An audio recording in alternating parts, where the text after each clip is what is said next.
Okay, February 14th, the last day of the Polar Bear Challenge, and it looks like I may actually make one Polar Cub Challenge video, although no possibility of qualifying for the Polar Cub, just having one ride to count towards it on the last day, which does almost no good, but you know, what the heck.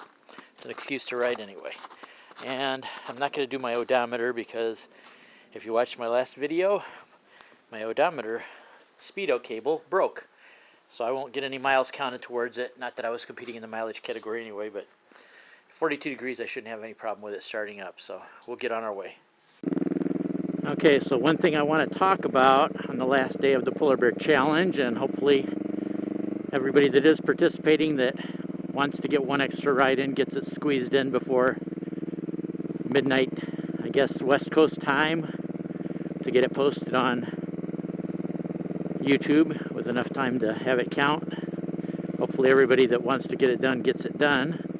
But I would also like everybody to stick around for at least a week or two and check back from time to time, at least check back maybe once a week, because we're going to use the last 2 weeks of time, the first week of that, to make sure any mistakes get corrected or anything that needs to be adjusted or anything like that, like I did last year on the challenge. When I was a judge, I wanted a certain amount of time, so let's call it like at least till the end of Friday, once Loud Pipes is done and hands it over to me and Mike to call it official and do the thing about maybe doing a couple little giveaways, depending on what we can scrape together. It won't be much of anything, you know, it'll be just small giveaways, but it'll be cool. But yeah, stick around, and then I would like to have the second week be a discussion about changes we could possibly make for next year, something to do if we want to do something a little different, something we maybe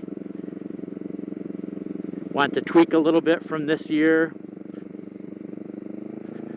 We did have that new thing with the points category that I didn't like at all at first, but kind of liked it once we got into it and I understood it a little bit better. I kind of liked that, and we can talk about possibly keeping that for next year. Because after all, it's not about me and Mike making the calls for you guys. The Polar Bear Challenge is about what everybody wants. It's not about one or two people just making a decision. Everybody else has to live with it as much as possible, and as is practical. I mean, we have to also go what is practical. I mean, there's lots of ideas we could add to it, but just having to have a judge or maybe a small panel of judges deal with it is just not practical. But within what's practical and doable, I would like everybody's ideas to at least contribute in some way as far as what we're going to keep and what we're going to toss out for the next year. So anyway, hopefully those that are interested, I mean, not that you're obligated to, if you're done with it and that's all you want to do, by all means, you know, just call it finished. But if you're not and you would like to contribute a little bit into what the Polar Bear Challenge is going to be next year, you would sure be more than welcome to hang around on the site for a couple of weeks and take part in the discussions.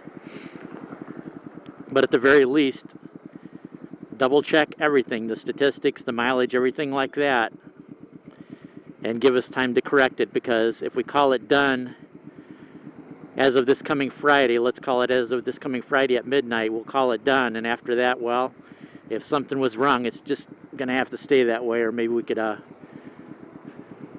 in the statistics, add a little asterisk to it or something like that. But then we can pretty much wrap it up.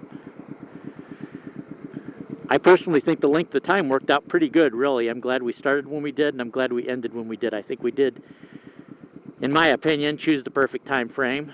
So that could be another thing we could discuss too, to keep it the way it is. I don't want to really make it too much longer, because if we make it too long, who's going to be willing to work that hard to judge it? Let me take this time really quickly too to thank Cliff Loud Pipes again for taking on the almost Herculean task this year compared to what I had to deal with last year, because what was it, about a little over twice as many people participating and about 3 to 4 times as many videos to judge, at least, unfortunately, I think he did call upon some extra help. And I know it was Navy Thomas 8's job to be the alternate judge for judging Cliff's rides, so that Cliff wasn't judging his own rides. And I'm guessing probably if Cliff needed the extra help, he probably called upon Tom to even do some more helping. And I think at least one or two other people were asked to help at one time or another too, just because there is that period of time in there where it's really going hot and heavy and lots of people are posting. But it would be nice for next year to have at least, I think, 3 judges to take care of this. And I've got heavy rush hour traffic coming now. This is going to be a while. Oh, okay, I'm going to get a break here.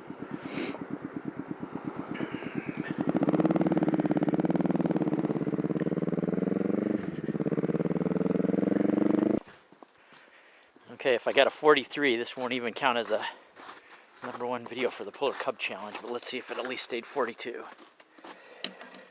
Oh, it actually dropped. Look at that. How about that? Lucky me. 38. So an average 40. So I actually got 1 Polar Cub Challenge ride in. But no time to do 2 or 3.